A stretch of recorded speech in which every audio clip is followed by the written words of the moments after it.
Hello friends, welcome everyone. நான் உங்கள் Sabari. West Bengal Haldia டிஸ்ட்ரிக்ட்ல ஹூக்லின்னு சொல்லிட்டு ஒரு ஆறு ஓடிட்டு இருக்கு. அந்த ஆறை ஸ்டேட் கவர்மெண்ட் நல்லாவே மெயின்டைன் பண்ணிட்டு வராங்க. அந்த ஆறை ஒட்டின மாதிரியே அவங்க நீட்டா ரோடு போடுறதும் பார்க் மாதிரி நிறைய விஷயங்கள் கட்டுறதுமா ஏகப்பட்ட பணிகளை செஞ்சாங்க. அது மூலியமா அந்த ஆறை ஒட்டின மாதிரி நிறைய பேர் டெய்லி காலையில வாக்கிங் போறதுக்கு ஆரம்பிச்சாங்க. கரெக்டா பிப்ரவரி 18 2020 வருடம் காலையில 6 மணி பக்கம் அந்த ஆறை ஒட்டின மாதிரி போற வாக்கிங் ஏரியால ஏகப்பட்ட கூட்டம், மக்கள் கூடிக்கிட்டே இருக்காங்க. அந்த இடத்துல ஏதோ குப்பை மாதிரி ஒரு விஷயத்தை எரிய விட்டுருக்காங்க. அது நல்லா புகை வருது, சுத்தி இருக்கிற எல்லா மக்களுக்குமே தெரியுது. அங்க வாக்கிங் போற மக்கள் எல்லாத்துக்குமே இது ஒரு சந்தேகப்படுற விஷயமா தான் தோணுச்சு. சுத்தி முத்தி எங்கேயும் குப்பை இல்லை, யாரும் குப்பையை இங்க எரிய விட முடியாது. டெய்லி வந்து கவர்மெண்ட் எல்லாத்தையுமே கிளீன் பண்றாங்க. அப்படின்னா இங்க என்ன எரியுது? அங்க இருக்கிற எல்லா மக்களுக்கும் இந்த சந்தேகம் வந்ததுக்கான காரணமே, பொதுவா டெட் பாடிஸை எரிய விட்டோம் அப்படின்னா நம்ம சுடுகாட்டுக்கெல்லாம் போகும்போது பணம் வாடை அடிக்குது அப்படிங்கிறத சொல்லுவோம். சுடுகாட்டுக்குள்ளார போனாவே அந்த வாடை நமக்கு தெரிஞ்சுக்கிட்டே தான் இருக்கும். இவங்க எல்லாத்துக்குமே அதே மாதிரி தான் ஒரு பணம் வாடை அடிச்சுக்கிட்டே தான் இருந்துச்சு. ஏதோ டெட் பாடியை எரிய விடுற ஸ்மெல் தான் இவங்களுக்கு வந்துச்சு. அதனால தான் அங்கே இருக்கிற மக்கள் எல்லாமே கூட்டம் கூட ஆரம்பிச்சாங்க. கிட்ட போய் பார்க்கும்போது அவங்களுக்கு ஒரு ஷாக்கிங்கான காட்சி. அந்த இடத்துல 2 டெட் பாடியை எரிய விட்டுருக்காங்க. அதை பார்த்தோன்னா அங்கே இருக்கிற மக்கள் அதை உடனே அமைக்கணும், இந்த டெட் பாடி ஃபுல்லாக எரிய போகுதுன்னு சொல்லிட்டு அவங்களுக்கு தெரிய வருது. ஏதோ சில விஷயங்கள் மண் எடுத்து போட்டோ இல்ல தண்ணி எடுத்து ஊத்தியோ அந்த இடத்துல நெருப்ப அமைச்சிருக்காங்க. இன்னொரு சைடு நிறைய பேர் போலீஸ் ஸ்டேஷனுக்கு கால் பண்ணி இந்த விஷயத்தை இன்ஃபார்ம் பண்ணியிருக்காங்க. இந்த கம்ப்ளைண்ட்டை பண்ண அடுத்த 10 நிமிஷத்துல போலீஸ் டீம், ஃபாரன்சிக் டீம் எல்லாருமே அந்த இடத்துக்கு வராங்க. விஷயமா ஃபாரன்சிக் டீம் தான் ஏதாச்சும் எவிடன்ஸ் கிடைக்குமான்னு சொல்லி செக் பண்ணிட்டு இருக்காங்க. போலீஸ் டீமுக்கு இது ஒரு பெரிய தலைவலியா தான் இருக்கும். ஏன்னா 2 பேரை கொன்னது மட்டும் இல்லாம எரிய விட்டுட்டு போயிருக்காங்க. சாதாரண டெட் பாடியை போட்டு போனாவே நமக்கு கண்டுபிடிக்கிறதுக்கு எத்தனையோ மாசம் ஆகுது. ஆனா இந்த இடத்துல எரிய விட்டுட்டு போயிருக்காங்கன்னா இவங்க யாருன்னு கண்டுபிடிக்கிறதுக்கே பெரிய விஷயமா இருக்கும்னு சொல்லிட்டு அவங்களுக்கு இந்த விஷயங்கள் ரொம்ப கிரிட்டிக்கலா தான் போயிட்டு இருக்கு. ஃபாரன்சிக் டீம் கண்டுபிடிச்சது ஒரே ஒரு விஷயம் தான். 2 டெட் பாடியில ஒரு டெட் பாடி முழுசா எரிஞ்சிருச்சு, இன்னும் கொஞ்சம் தான் மிச்சமே இருக்கு. அதனால அது யாருன்னு கூட அவங்களுக்கு அடையாளம் தெரியல. ஆனா இன்னொரு டெட் பாடி ஒரு பெண் அப்படிங்கறது அவங்களுக்கு அடையாளம் தெரியுது. ஏன்னா 75% தான் அது எரிஞ்சிருக்கு. முகம் யாருதுன்னு சொல்லிட்டு கண்டுபிடிக்க முடியல. ஆனா அந்த பாடியோட முடியை பார்த்தோம் அப்படின்னா தலையில முடி வந்து ரொம்ப நீளமா இருக்கு, கலரிங் பண்ணிருக்கு. சோ கண்டிப்பா இது ஒரு பெண்ணா தான் இருக்கும்னு சொல்லிட்டு அவங்க கண்டுபிடிச்சிருக்காங்க. அதுக்கு அடுத்ததா சுத்தி இருக்கிற 1 கிலோமீட்டர் டிஸ்டன்ஸ் எல்லாமே ஃபாரஸ்ட் ஏரியா. அந்த இடத்துல ஏதாச்சும் தடயம் கிடைக்குமான்னு சொல்லி செக் பண்றாங்க. அப்போதான் 2 விதமான ஸ்டட், நம்ம காதுல போடுற ஸ்டட் வந்து அவங்களுக்கு கிடைச்சிருக்கு. இந்த 2 விதமான ஸ்டட் ஒருவேளை வேற யாரோட கூட இருக்கலாம், இல்ல இந்த டெட் பாடிஸை சேர்ந்ததா கூட இருக்கலாம். அவங்களுக்கு கிடைச்ச க்ளூவை அவங்க பாட்டுக்கும் சேகரிச்சுக்கிட்டு வராங்க. இது எல்லாத்தையும் தாண்டி போலீஸ் கண்டுபிடிச்ச விஷயம், சத்தியமா இந்த இடத்துல கொலை நடக்கல, எங்கேயோ கொலை பண்ணிட்டு தான் இங்க வந்து எரிச்சிருக்காங்க. இதே இடத்துல கொலை பண்ணி எரிக்கிறதுங்கிறது முடியாத காரியம். அது மட்டும் இல்லாம இந்த எரிச்ச இடத்துக்கு கொஞ்சம் தூரத்துல மண்ணை நல்லா போட்டு தோண்டி இருக்காங்க. அப்படின்னா இவங்களோட ஐடியா ஃபர்ஸ்ட் இந்த 2 டெட் பாடிஸும் புதைக்கலான்னு தான் இருந்திருக்கு. ஏதோ ஒரு காரணங்களால இவங்களால புதைக்க முடியல, உடனே அவசரத்துக்கு எரிச்சிட்டு ஓடிட்டாங்க அப்படிங்கறத போலீஸ் சொல்றாங்க. அடுத்ததா இந்த 2 டெட் பாடிஸும் போஸ்ட்மார்ட்டம் ரிப்போர்ட்டுக்கு போகுது. அட்டாப்சி ரிப்போர்ட் போலீஸ்க்கு கிடைக்கும் போது அவங்களுக்கே ஒரு பெரிய ஷாக்கிங்கா தான் இருந்துச்சு. அந்த போஸ்ட்மார்ட்டம் ரிப்போர்ட்ல முக்கியமான விஷயம் என்ன எழுதியிருக்குன்னா, இவங்க 2 பேத்தையும் உயிரோடு இருக்கும் போதே எரிச்சிருக்காங்க அப்படிங்கிறது எழுதியிருக்கு. நினைச்சு பாருங்க, போலீஸோட மனசு ஃபுல்லா எங்கேயோ ஒரு இடத்துல கொன்னுட்டு அதுக்கப்புறம் தான் வந்து எரிச்சிருப்பாங்க அப்படிங்கறது நினைச்சிருக்காங்க. ஆனா இதே இடத்துல எரிச்சிருக்காங்க அப்படின்னா எப்படி இவங்க 2 பேரும் ரியாக்ட் பண்ணவே இல்லையா? இவங்க 2 பேரும் அப்ப மயக்கமான நிலையில இருந்தாங்களா? எதுவுமே போலீஸ்க்கு புரியவே இல்லை. இவங்க 2 பேருமே பெண்கள் தான் அப்படிங்கிறதும் போஸ்ட்மார்ட்டம் ரிப்போர்ட்ல தெரிய வருது. ஒரு லேடியோட வயசு 40ல இருந்து 45 இருக்கலாம், இன்னொரு பொண்ணோட வயசு 20ல இருந்து 25 இருக்கலாம். இவங்க 2 பேத்துக்குள்ள இருக்க ரிலேஷன்ஷிப் எந்த விஷயங்களுமே அட்டாப்சி ரிப்போர்ட்ல கண்டுபிடிக்க முடியல. ஏன்னா முக்கால்வாசி உடம்பு எரிஞ்சிருச்சு. அவங்களால முடிஞ்ச விஷயத்தை மட்டும் அவங்க போலீஸ்ல தெரிவிச்சிருக்காங்க. சோ போலீஸ் நினைச்ச மாதிரி இது ஒரு பெரிய தலைவலி தான். 2 பேர் யாருங்கிறதும் தெரியல. சுத்தி இருக்கிற எல்லா போலீஸ் ஸ்டேஷனுக்கும் மிஸ்ஸிங் கம்ப்ளைண்ட், 40 வயசுல லேடி, 20 வயசுல பொண்ணு, ஏதாச்சும் மிஸ்ஸிங் கம்ப்ளைண்ட் இருக்கானா எந்த மிஸ்ஸிங் கம்ப்ளைண்ட்டுமே அதுக்கு மேட்ச் ஆகல.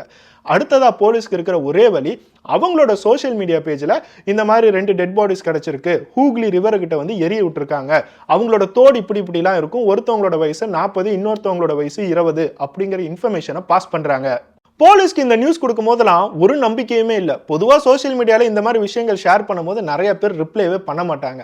கேஸ் ஆகும், போலீஸை நம்ம மீட் பண்ணணும்னு சொல்லிட்டு யாரும் வரமாட்டாங்க. 100 பேருக்கு யாரோ ஒருத்தவங்க மட்டும் இன்ஃபர்மேஷன் கொடுக்க வருவான். சத்தியமாக அடுத்த 3 மாசம் பக்கம் இந்த 2 டெட் பாடிஸ் எப்பயும் போல மார்ச்சரியில் கிடக்கும். கடைசியாக போலீஸ் டீமே வந்து ஃபியூனரல் ப்ராசஸ்லாம் பண்ணுங்கன்னு சொல்லி நாமளே இறுதிச் சடங்கு முதற்கொண்டு பண்ணணும். இந்த மாதிரி எத்தனை விஷயங்கள் பார்த்துருக்கோன்னு சொல்லிட்டு போலீஸோட மனசுல ஓடிட்டு இருக்கு. ஆனால் போலீஸ் நினைச்சே பார்க்காத ஒரு விஷயம் இந்த சம்பவத்தில் நடந்துச்சு. அடுத்த அடுத்த 2 நாள்ல பக்கத்து டிஸ்ட்ரிக்ட் ஃபர்ஹானாங்கிற டிஸ்ட்ரிக்ட்ல இருந்து ஒரு பெண்மணி கால் பண்ணியிருக்காங்க. இந்த மாதிரி நான் ஃபர்ஹானாங்கிற டிஸ்ட்ரிக்ட்ல நியூ பராக்பூர் அப்படிங்கிற ஊர்ல தான் தங்கியிருக்கேன். என்னோட வீட்டுக்கு பக்கத்துல ராமான்னு சொல்லிட்டு ஒரு பெண்மணி வாழ்ந்துட்டு இருக்காங்க. அந்த அம்மாவோட வயசு 40 தான் இருக்கும். அவங்களோட பொண்ணோட பேரு ரியா. ரியாவுக்கு 20 வயசு தான் இருக்கும். அடிக்கடி அவங்க அம்மாவை பார்த்துட்டு அவங்க வேற யாரு கூடயோ தங்கிட்டு இருக்காங்க. இந்த அம்மா தனியா தான் தங்கிட்டு இருக்காங்க. நீங்க காட்டின அந்த தோடு இந்த அம்மா போட்டிருக்கிறத நான் நிறைய டைம் பார்த்துருக்கேன். முக்கியமா நான் இப்போ உங்களுக்கு எதுக்காக கால் பண்றேன்னா, எங்க ஏரியா மக்கள் எல்லாருமே அந்த 2 பெண்களை பார்த்து ஒரு வாரம் பக்கம் ஆகுது. இவங்களோட வீடு பூட்டியதா இருக்கு. எங்க போயிருக்காங்கன்னு தெரியல, யாருக்கிட்டையுமே சொல்லல. திடீர்னு இந்த சோஷியல் மீடியா நியூஸ் பார்க்கும்போது ஒருவேளை அவங்க 2 பேர்த்தா தான் இருக்குமான்னு சொல்லிட்டு எனக்கு டவுட்டா இருக்கு அப்படிங்கிறத போலீஸ்ட்ட சொல்றாங்க. இந்த விஷயம் கிடைச்ச அடுத்த 15 நிமிஷத்துல போலீஸ் டிபார்ட்மெண்ட் அந்த இடத்துக்கு போறாங்க. அந்த வீடு நினைச்ச மாதிரியே பூட்டி தான் கிடக்குது. அடுத்ததான் அவங்க 2 பேரோட மொபைல் நம்பரை வாங்குறாங்க. ராமா, ரியா இவங்க 2 பேத்தோட மொபைல் நம்பருமே சுவிட்ச் ஆஃப்ல தான் இருக்கு. சைபர் டீம் கிட்ட கேட்கும்போது கரெக்டா பிப்ரவரி 18ஆம் தேதியில இருந்து தான் இந்த மொபைல் சுவிட்ச் ஆஃப் ஆயிருக்கு. கடைசி லொகேஷன் பார்த்தா அவங்களோட வீடியோவா தான் இருக்கு. அப்படின்னா இந்த வீட்ல இருந்து தான் மொபைல் சுவிட்ச் ஆஃப் ஆயிருக்கு. பிப்ரவரி 18ஆம் தேதி தான் சுவிட்ச் ஆஃப் ஆயிருக்கு. அதுக்கப்புறம் இந்த 2 பெண்கள் எங்க போயிருப்பாங்கன்னு சொல்லிட்டு போலீஸ்க்கு ஐடியாவே இல்லை. அடுத்ததா இந்த 2 மொபைல்ல இருந்து கால் ரெக்கார்ட்ஸ் எல்லாத்தையும் செக் பண்ணும்போது தான் கடைசி ஒரு வாரம் பக்கம் இந்த 2 மொபைல் நம்பர்ல இருந்து ஒரே நம்பருக்கு மட்டும் நிறைய டைம் கால் பேருக்கு நிறைய டைம் பேசியிருக்காங்க, மணிக்கணக்கில் பேசியிருக்காங்க அப்படிங்கிறது புரியுது. அது யாருன்னு பார்க்கும்போது சதாம் ஹுசைன் அப்படின்னு ஒருத்தவர்கிட்ட இவங்க 2 பேரும் ரொம்ப ரெகுலராகவே பேசிட்டு இருந்திருக்காங்க அப்படிங்கிறது தெரியுது. யார் அந்த சதாம் ஹுசைன்? ஒருவேளை இவங்க 2 பேத்துக்கு ரிலேட்டிவ்ஸா இருப்பாங்களான்னு சொல்லிட்டு அந்த சதாம் ஹுசைனோட போனை ட்ராக் பண்றாங்க. அந்த சதாம் ஹுசைனோட போனும் சுவிட்ச் ஆஃப்ல தான் இருக்கு. போலீஸ்க்கு இது ஒரு பெரிய தலைவலியா தான் இருக்கு. எல்லா மொபைல் நம்பர் எடுத்தா எல்லாருமே சுவிட்ச் ஆஃப்ல இருந்தா எத்தனை தடவை தான் சுத்தி திருப்பி ஒரே இடத்துக்கே வருது? இவங்க 3 பேரோட மொபைல் எதனால சுவிட்ச் ஆஃபா இருக்கு? இவங்க 3 பேத்துக்கு ரிலேஷன்ஷிப் என்ன? ஒருவேளை இந்த ராமாங்கிற அம்மாவுக்கு ஹஸ்பண்ட் தான் சதாம் ஹுசைனா அப்படிங்கறதையும் யோசிச்சுட்டு இருந்தாங்க. ஒரு சைடு 2 பெண்களோட டெட் பாடி எரிஞ்சு கிடக்குது. நம்ம தேடிட்டு இருக்க ராமா, ரியாங்கிற 2 பெண்கள் தான் இவங்களாங்கிறதே நம்மளால இன்னும் கண்டுபிடிக்க முடியல. ராமா, ரியாவை பத்தி சுத்தி இருக்கிற எல்லாத்திட்டுமே விசாரிக்கும் போது ராமாங்கிற அம்மா ரொம்ப வருடங்களாவே அந்த வீட்டில் தான் தங்கியிருக்காங்க. ஒரு சிங்கிள் மதர். அவங்களோட ஹஸ்பண்ட் ரொம்ப வருஷத்துக்கு முன்னாடியே இறந்துட்டாங்க. அந்த அம்மா கஷ்டப்பட்டு தான் அவங்களோட பொண்ணை வளர்த்திருக்காங்க அப்படிங்கிறதெல்லாம் தெரிய வருது. சதாம் ஹுசைனை பத்தி எந்த இன்ஃபர்மேஷனுமே தெரியவே வரல. இவங்க 2 பேத்துக்குள்ளார என்ன ரிலேஷன்ஷிப் இருக்குங்கிறதும் தெரியல. ஆனா ஒரே ஒரு க்ளூ மட்டும் போலீஸ் முக்கியமா கண்டுபிடிச்சாங்க. பிப்ரவரி 18ஆம் தேதி 2020 வருடம் இந்த சம்பவம் நடக்கும் போது சதாம் ஹுசைனோட மொபைல் லொகேஷன் எங்க அப்படிங்கிறத கண்டுபிடிச்சாங்க. பிப்ரவரி 17ஆம் தேதி நைட்ல இருந்து 18ஆம் தேதி காலையில 5 மணி வரைக்கும் இந்த 2 டெட் பாடிஸ் எங்க எரிக்கப்பட்டிருக்கோ அந்த ஹூக்லி ரிவர்ட்ட தான் இந்த சதாம் ஹுசைனோட மொபைல் சுவிட்ச் ஆன்ல இருந்திருக்கு அப்படிங்கிறது தெரிய வருது. இப்போதான் போலீஸ்க்கு கொஞ்சம் விஷயங்களை எல்லாத்தையும் கனெக்ட் பண்ண முடியுது. சதாம் ஹுசைன் வேற யாருக்கெல்லாம் கால் பண்ணியிருக்கான் அப்படிங்கறத செக் பண்றாங்க. அப்பதான் சதாம் ஹுசைன் அவனோட ஃப்ரெண்டான மன்சூர் அலி அப்படின்னு வேற ஒருத்தவனுக்கு கால் பண்ணியிருக்காங்கிறது புரிய வருது. மன்சூர் அலியோட போன் இன்னும் சுவிட்ச் ஆன்ல தான் இருக்கு. அவனோட வீட்டுக்கே போய் அவனை அரெஸ்ட் பண்றாங்க. மன்சூர் அலி அரெஸ்ட் பண்றதுக்கான முக்கியமான விஷயம் என்னன்னா, போலீஸ் ரெக்கார்ட்ஸ்ல செக் பண்ணும்போது மன்சூர் அலி மேல ஆல்ரெடி நிறைய கிரிமினல் கேசஸ் இருந்திருக்கு அப்படிங்கிறது புரிய வருது. அப்படின்னா இந்த இடத்துல ஒரு கிரிமினல் உள்ளார வந்திருக்கான். சோ இந்த இடத்துல சதாம் ஹுசைன் தான் குற்றவாளியா இருக்கிறதுக்கு நிறைய வாய்ப்புகள் இருக்குங்கிறத போலீஸ் கண்டுபிடிச்சிட்டாங்க. மன்சூர் அலியை பிடிச்சோன்னே அவனை போலீஸ் ஸ்டேஷன்ல என்கொயரி பண்ணும்போது சதாம் ஹுசைன் எங்க மறைஞ்சிருக்காங்கிறதும் புரிய வருது. சதாம் ஹுசைனையும் கஸ்டடியில் எடுத்திருக்காங்க. மன்சூர் அலி 2 பேத்தையுமே வச்சு விசாரிக்க ஆரம்பிச்சிருக்காங்க. அப்போதான் போலீஸ்க்கு எல்லா ஷாக்கிங்கான உண்மையும் நீட்டா தெரிய வருது. எவ்வளவு கொடூரமா ஒரு அம்மாவையும் பொண்ணையும் ஏமாத்தி கொண்டிருக்காங்கிற எல்லா உண்மையான விஷயங்களையும் இவங்க 2 பேரும் சொல்ல ஆரம்பிச்சாங்க. போலீஸ்க்கு முன்னாடியே தெரிஞ்ச மாதிரி ராமாங்கிற பெண்மணிக்கு 40 வயசு. அவங்களுக்கு கல்யாணமாகி ரியாங்கிற ஒரு குழந்தையும் பிறந்துச்சு. ரியா தான் அவங்களுக்கு ரொம்ப உயிரா வளர்த்தாங்க. அவங்களோட ஹஸ்பண்ட் பல வருடங்களுக்கு முன்னாடி இறந்து போனதுக்கு அப்புறம் அவங்க இன்னொரு கல்யாணம் பண்ணிக்கவே இல்லை. நம்ம இன்னொரு கல்யாணம் பண்ணோம் அப்படின்னா அவன் ரியாவை எப்படி பார்ப்பான்னு சொல்லி நமக்கு சத்தியமா தெரியாது. நம்மளோட வாழ்க்கைக்காக தன்னோட பொண்ணோட வாழ்க்கையை தொலைச்சிடக்கூடாதுன்னு சொல்லிட்டு அவங்க தனி பெண்மணியா நின்று கஷ்டப்பட்டாங்க. தன்னோட பொண்ணை சிங்கிள் பேரண்டா வளர்த்தாங்க. ரியா மேல ரொம்ப அன்போடு இருந்தாங்க. ரியாவுக்கு 20 வயசு ஆகும்போது ரியா சோசியல் மீடியா, வெளியே போய் ஃப்ரெண்ட்ஸ் கிட்ட பார்ட்டி பண்றது, இந்த மாதிரி நிறைய விஷயங்கள்ல ரொம்ப என்கேஜ் ஆகிட்டே இருந்தாங்க. சோஷியல் மீடியால சதாம் ஹுசைன் அப்படிங்கிற ஒருத்தவனை கண்டுபிடிச்சாங்க. அந்த சதாம் ஹுசைன் கிட்ட பேசினாங்க. அவன் பேசுற விதம் நல்லா இருக்கு, அவன் செய்யற வேலைகள் நல்லா இருக்கு, ரொம்ப ரெஸ்பெக்ட்ஃபுல்லா நம்ம கிட்ட பேசுறான், பெண்களை ரொம்ப மதிக்கிறான் அப்படின்னு சொல்லிட்டு அவங்க கிட்ட ரொம்ப ஃப்ரெண்ட்லியா பேச ஆரம்பிச்சாங்க. மொபைல் நம்பர், டேட்டிங், இந்த மாதிரி எல்லா விஷயங்களும் போய் அவங்களுக்குள்ளார லவ் டெவலப் ஆக ஆரம்பிச்சிச்சு. இவங்க 2 பேரும் லவ் பண்ண ஆரம்பிச்சதுக்கு அப்புறம் ரியா மொதல் விஷயமா இதை சொல்றது அவங்களோட அம்மாவான ராமா. எந்த விஷயத்தையுமே ரியா என்னைக்கும் மறைச்சதே இல்லை.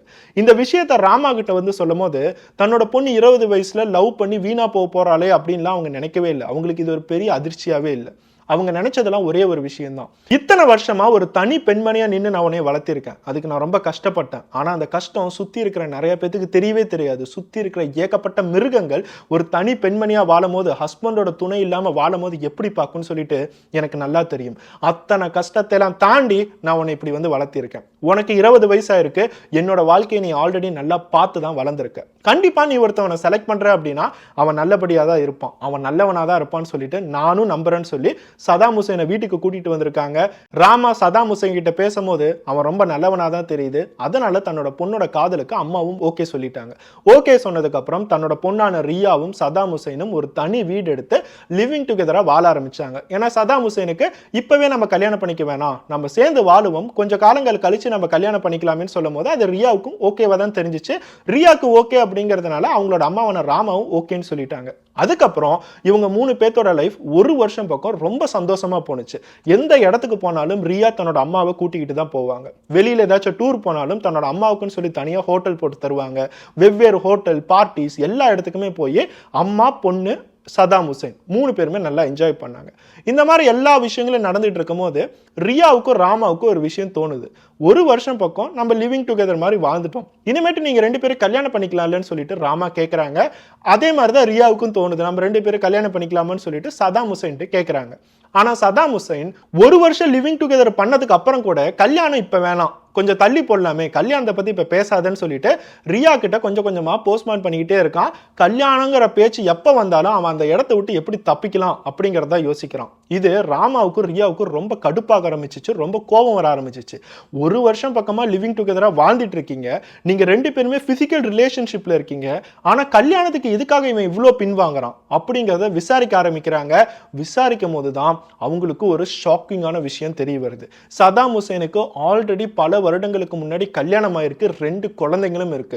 ஒரு சைடு அவனோட குடும்பத்துக்கிட்ட வாழ்ந்துகிட்டு இன்னொரு சைடு கிடைக்கிற நேரம்லாம் வந்து ரியா கூட அபார்ட்மெண்ட்ல தங்கிக்கிட்டு தான் இவன் காலத்தை ஒட்டுறாங்கிறது ராமாவுக்கு ரியாவுக்கு தெரிய வரும்போது ஒரு பெரிய ஷாக். நம்ம 2 பேரையும் எந்த லெவலுக்கு இவன் முட்டாளாக்கி இருக்கான், எந்த லெவலுக்கு நம்மளை கேவலமா யூஸ் பண்ணியிருக்காங்கிறது இவங்களுக்கு புரிய வருது. இந்த விஷயங்கள் எல்லாம் தெரிய வந்தும் ரியா அவனை விட்டுட்டு போகணும்னு நினைக்கல, இல்ல போலீஸ்ட போகணும்னு நினைக்கல. ரியா என்னதான் ஒரு மாடர்னான பொண்ணா இருந்தாலும், என்னதான் சதாம் ஹுசைன் கூட கொஞ்ச நாட்கள் லிவிங் டுகெதரா வாழ்ந்தாலும் அவங்க மனசுக்குள்ளார இன்னும் சில எமோஷனல் ஃபீலிங் தான் இருக்கு. இவன் கூட நம்ம எத்தனை நாள் ஒரு பிசிக்கல் ரிலேஷன்ஷிப் வச்சிருப்போம், நம்ம இனிமேட்டு வேற ஒருத்தன் கூட போக கூடாது, இவன் தான் நமக்கு ஹஸ்பண்டா வரணும்னு சொல்லிட்டு சதாம் ஹுசைன்ட்டே அவங்க ஃபிக்ஸ் ஆயிட்டாங்க.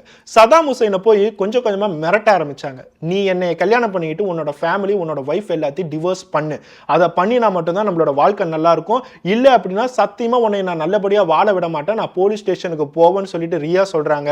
இப்பதான் சதாம் ஹுசைனுக்கு இதுல இருக்கிற உண்மையான கஷ்டமே புரிய வருது. நம்ம இந்த ரியாங்கிற பொண்ணை சும்மா நம்மளோட உடல் சுகத்துக்காக நம்ம பாட்டுக்கு வச்சிருந்தோம். இவகிட்ட நம்ம பாலுக்கு பழகிட்டு எப்படியாச்சும் இவகிட்ட இருந்து எஸ்கேப் ஆயிடலாம்னு சொல்லி நினைச்சா நம்மளோட குடும்பத்தையே டிவோர்ஸ் பண்ணிட்டு இவளை கல்யாணம் பண்ணிக்க சொல்றா. நம்மளோட குடும்பத்தை டிவோர்ஸ் பண்ணிட்டு நம்ம எங்க போவோம், நமக்கு நம்மளோட குடும்பம் நம்மளோட குழந்தைங்க எல்லாம் முக்கியம், இவ்வளவு சும்மா ஆசைக்காக தானே நம்ம வச்சிருக்கோம் சொல்லிட்டு அவன் யோசிக்க ஆரம்பிச்சான். ஆனா எப்ப ரியா நீ என்னை கல்யாணம் பண்ணிக்கலன்னா நான் போலீஸ் ஸ்டேஷன் போவேன்னு சொன்னாலோ அப்பவே சதாம் ஹுசைனுக்கு நீட்டா தெரிஞ்சிருச்சு இவங்க 2 பேத்தையும் கொன்னா மட்டும்தான் நம்ம இதுல இருந்து தப்பிக்க முடியும்னு. அதனால எப்படி கொல்லலாம்னு சொல்லிட்டு பிளான் பண்ணியிருக்கான். உடனே அவனோட ஃப்ரெண்டான மன்சூர் அலிக்கு கால் பண்றான். மன்சூர் அலி ஆல்ரெடி ஒரு கிரிமினல் தான், அவன் ஏகப்பட்ட கொலைகள் பண்ணிட்டு கோர்ட்டு கேஸ்ன்னு சொல்லிட்டு எப்பயும் அலைஞ்சிக்கிட்டே இருப்பான். அவனை கூப்பிட்டு எல்லா விஷயங்களும் சொல்லி இவங்க 2 பேத்தையும் கொல்லணும்னு சொல்லி முடிவு பண்றாங்க. கரெக்டா பிப்ரவரி 17 2020 வருடம் ராமாக்கு கால் பண்ணி நீங்க 2 பேருமே உடனே என்னோட வீட்டுக்கு வாங்க, நம்ம வீட்டுல உட்காந்து டிஸ்கஸ் பண்ணுவோம், உங்க பொண்ணை நான் கல்யாணம் பண்ணிக்கிறேன், அது எப்படி கல்யாணம் பண்ணுவோன்னு சொல்லி நம்ம டிஸ்கஸ் பண்ணுவோன்னு சொல்லி கூப்பிடுறான். இந்த 2 பெண்களும் அவனை நம்பி எந்த விதமான சந்தேகமும் இல்லாம சதாம் ஹுசைன் ஒரு வாடகை வீட்டில் வாழ்ந்துட்டு இருக்கான், அதுவும் தனியா வாழ்ந்துட்டு இருக்கான். அவனோட வீட்டுக்கு போறாங்க. இவங்களுக்குள்ளார பேச்சுவார்த்தை நடக்குது. இவங்க உள்ளார போனதுக்கு அப்புறம் உங்க பொண்ணை நான் கல்யாணம் பண்ணிக்கிறேன்னு சொல்லி சதாம் சொல்லும் போது ராமாவுக்கு ரொம்ப பெரிய சந்தோஷம். நம்ம நினைச்சது எல்லாமே நடக்க போகுது, நம்மளோட பொண்ணுக்கு ஒரு நல்ல வாழ்க்கை அமைய போகுது, அவனுக்கு வேற ஒரு குடும்பம் இருக்கு, இருந்தாலும் நம்ம விழுந்துட்டோம், ஆனா கல்யாணம் தான் இதுக்கான ஒரே சிச்சுவேஷன் சொல்லிட்டு எல்லாமே முடிவெடுக்கிறாங்க. சதாம் ஹுசைன் அவன் சமைச்சு வச்சிருந்த சாப்பாடு இந்த 2 பெண்களுக்கும் தரான். இவங்க 2 பெண்களும் அதை சாப்பிட்டோன்னே உடனே அவங்க மயங்கிடுறாங்க. சதாம் இவங்க 2 பேத்துக்கும் சாப்பாடு கொடுக்கும் போதே அதுல மயக்க மருந்து கலந்துதான் தரான். இவங்க 2 பேரும் மயங்கினதுக்கு அப்புறம் மன்சூர் அலி இந்த வீட்டுக்குள்ளார வரான். இவங்க 2 பேரும் கரெக்டா நைட் ஒரு 12 மணி ஆனதுக்கு அப்புறம் இந்த 2 உடம்பையும் எடுத்து காருக்குள்ளார போடுறாங்க. கார் எடுத்துக்கிட்டு பக்கத்துல இருக்கிற ஹல்டியாங்கிற டிஸ்ட்ரிக்ட்ல அந்த ஹூக்ளி ஆறு கிட்ட போறாங்க. ஒரு பக்கம் ஹுசைனோட மனசுல என்ன தோணுது, இவங்க 2 பேத்தையும் எப்படியாச்சும் மயக்கம் போட வச்சுட்டோம், இவங்க 2 பேத்தையும் கொன்னு இவங்களோட ரத்தத்தை எல்லாம் என்னால பார்க்க முடியாது, அந்த லெவலுக்குலாம் நான் கொலைகாரன் இல்லை, இந்த 2 பேரும் மயக்கமான நிலையில இருக்கும் போதே நம்ம குழி தோண்டி புதைச்சிருவோம், உள்ளாரையே மூச்சு விட முடியாம அவங்க இறந்துருவாங்க, எந்த விட்னஸ் எந்த எவிடன்ஸுமே போலீஸ்க்கு கிடைக்காதுன்னு சொல்லி தான் அவங்க முடிவெடுத்திருக்காங்க. மன்சூர் அலியும் சதாமும் இந்த கார் எடுத்துக்கிட்டு அந்த காட்டு பகுதியில் போய் நிறுத்தி குழி தோண்ட ஆரம்பிக்கிறாங்க. குழி தோண்ட ஆரம்பிக்கும் போது தான் அவங்களுக்கு புரிய வருது, 2 பேரை புதைக்கிற லெவலுக்கு நம்மளால குழி தோண்டலாம் முடியாது, ரொம்ப கஷ்டமான விஷயம், நல்லா டீப்பா நம்ம தோண்டினா மட்டும்தான் இந்த 2 பொண்ணுங்களை நம்மளால புதைக்க முடியும். சும்மா மேலோட்டமா நம்ம புதைச்சோம் அப்படின்னா நாளைக்கே நாய்கள்லாம் வந்து எடுத்துக்கிட்டு போலீஸ்ட்டு ஈஸியாவே காட்டி கொடுத்துருவாங்க. ஸோ இப்போ நம்மளால குழி தோன்றதுக்கு டைமும் இல்லை, காலையில் 6 மணி ஆனால் எல்லாருமே வாக்கிங் வந்துருவாங்க. அப்படின்னா இவங்க 2 பேரையும் புதைக்கிறதுக்கு பதிலாக நம்ம எரிச்சிடலான்னு சொல்லிட்டு மன்சூர் அலி ஐடியா தரான். உடனே கார்ல வச்சிருக்க பெட்ரோல் கேன் எடுத்துட்டு வரான். அந்த ஆறுக்கு பக்கத்திலேயே இந்த 2 பிணங்கள் மேலையும் பெட்ரோல் ஊற்றி அப்படியே தீப்பத்து விட்டு அந்த இடத்த விட்டு அப்படியே எஸ்கேப் ஆயிடுறாங்க. இந்த சம்பவத்தை செய்யும் போது காலையில் 4:30 மணி பக்கமாக இருக்கு. அடுத்த அரை மணி நேரத்தில் அங்கே வாக்கிங் போகிறவங்க எல்லாமே வந்திருக்காங்க. இந்த இடத்துல ஏதோ நெருப்பு பத்திட்டு இருக்குன்னு பார்த்துருக்காங்க, கூட்டம் கூடியிருக்கு, அந்த இடத்துல நெருப்பு அமைச்சிருக்காங்க. ஆனால் எல்லாருக்குமே தெரியாது இந்த 2 பெண்களை உயிரோட தான் எரிச்சிருக்காங்க, இவங்க 2 பேரும் மயக்கமான நிலையில் இருக்கும்போது தான் எரிச்சிருக்காங்கிறத இவங்க 2 பேரும் சொன்னதுக்கு அப்புறம் தான் போலீஸ்க்கே தெரிய வருது. இதுதான் ராமா ரியாங்கிற 2 பெண்மணி. ராமாங்கிற அம்மா தன்னோட கணவனை இறந்ததுக்கு அப்புறம் கூட தன்னோட பொண்ணு மேல வச்சிருந்த அன்புனால எந்த கல்யாணமும் பண்ணாம சிங்கிள் மதரா இருந்து அந்த பொண்ணை வளர்த்திருக்காங்க. தன்னோட பொண்ணு வேற ஒருத்தவனை லவ் பண்றேன்னு சொல்லி ஒருத்தவனை கூட்டிட்டு வரும்போது எந்த பேக்ரவுண்ட் செக்குமே பண்ணாம அதுக்கு எல்லாத்துக்குமே ஓகே சொல்லியிருக்காங்க. ஆனா அந்த டிசிஷன் தான் அதே நபரால நானும் சரி என்னோட பொண்ணும் சரி ரொம்ப கொடூரமான வகையில ஒரு தீயில இறந்து போகன்னு சொல்லிட்டு அவங்களுக்கு தோணி இருக்காது. சுத்தி இருக்கிற எல்லாருக்குமே இது ஒரு பெரிய வருத்தம் தான்.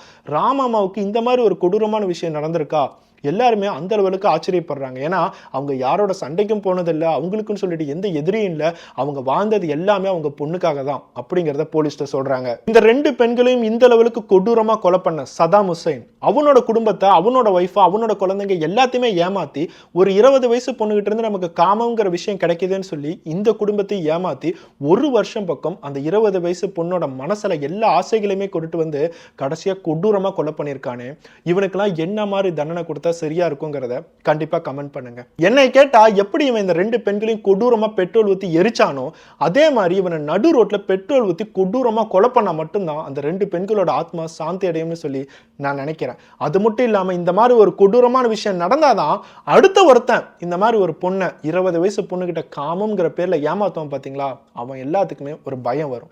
நம்மளோட சட்டத்துல என்ன பண்ண போறாங்க, இந்த குற்றத்துக்கு இவனுக்கு ஆயுள் தண்டனை கொடுக்குறோம், இவனுக்குன்னு ஒரு குடும்பம் இருக்கு, குழந்தைங்க இருக்கு, அது எல்லாத்தையும் கவனத்துல வச்சு ஏதாச்சும் ஒண்ணு பண்ணுங்கன்னு சொல்லிட்டு ஒரு வக்கீல் வந்து அந்த இடத்துல ஆஜராவாரு. அந்த இடத்துல வந்து சட்டம் அவங்களோட கடமையை செய்யுதுன்னு சொல்லிட்டு ஜெயில கொஞ்சம் வருடங்கள் வச்சிருந்து இது எல்லாத்தையுமே விட்டுருவாங்க. இந்த வீடியோ பார்த்துட்டு இருக்க யாரா இருந்தாலும் சரி, ஆண்களா இருந்தாலும் பெண்களா இருந்தாலும் சோசியல் மீடியா அப்படிங்கிற ஒரு விஷயத்துக்குள்ளார நம்ம போகலாம், என்ஜாய் பண்ணலாம், என்ன விஷயங்கள் வேணாலும் பண்ணலாம். ஆனா நம்மளோட லைஃபை டிபெண்ட் பண்ற மாதிரி ஒரு விஷயத்தை சோஷியல் மீடியா மூலியமா நம்ம தேர்ந்தெடுக்கவே கூடாது. அதுக்கு பேர் தான் சோஷியல் மீடியா அடிக்ஷன் சொல்லி சொல்லுவோம். நிறைய பேர் அவங்களோட ரிலேஷன்ஷிப்பை சோஷியல் மீடியால பேசுறதை வச்சு அவங்க ஈஸியாவே தேர்ந்தெடுத்துறாங்க. ரிலேஷன்ஷிப் அப்படிங்கிறது அவ்வளோ ஒரு சாதாரணமான விஷயமா, சோஷியல் மீடியா பேஜ் யாரோட எடுத்து பார்த்தாலும் அவங்களோட நல்ல விஷயங்கள் எல்லாமே அப்படியே ஹைலைட் ஆகி கிடக்கும். ஆனா அவங்களோட கெட்ட விஷயங்கள், அவங்களோட நெகட்டிவ்ஸ் எந்த விஷயங்களுமே சோஷியல் மீடியாலேயே இருக்காது. அது நீங்க நேரில் போய் வாழ்ந்து பார்த்தீங்கன்னா மட்டும்தான் தெரியும். எத்தனையோ பேர் நாங்கள் சோஷியல் மீடியாவில் தான் இன்ட்ரடியூஸ் ஆனோம், நாங்கள் 2 பேரும் கல்யாணம் பண்ணிக்கிட்டோம், ரொம்ப நல்லா இருக்குமே சொல்லி சொல்லுவாங்க. ஆனால் அவங்க எல்லாருமே 100 பேர்த்தில் 2 பேரோ 3 பேரோ தான் அந்த மாதிரி சோஷியல் மீடியாவில் சக்ஸஸ் ஆகிறவங்களே. மீதி 97 பேரோட வாழ்க்கையை பார்த்தீங்கன்னா அழிஞ்சு போய் ரொம்ப கஷ்டத்தோட தான் இருப்பாங்க. சோஷியல் மீடியா அப்படிங்கிற ஒரு விஷயத்தை வச்சு தயவு செய்து உங்களோட பார்ட்னரை தேர்ந்தெடுக்காதீங்கிறத நான் வேண்டிக்கிறேன். நெக்ஸ்ட் ஒரு வீடியோட பார்ப்போம். Bye bye.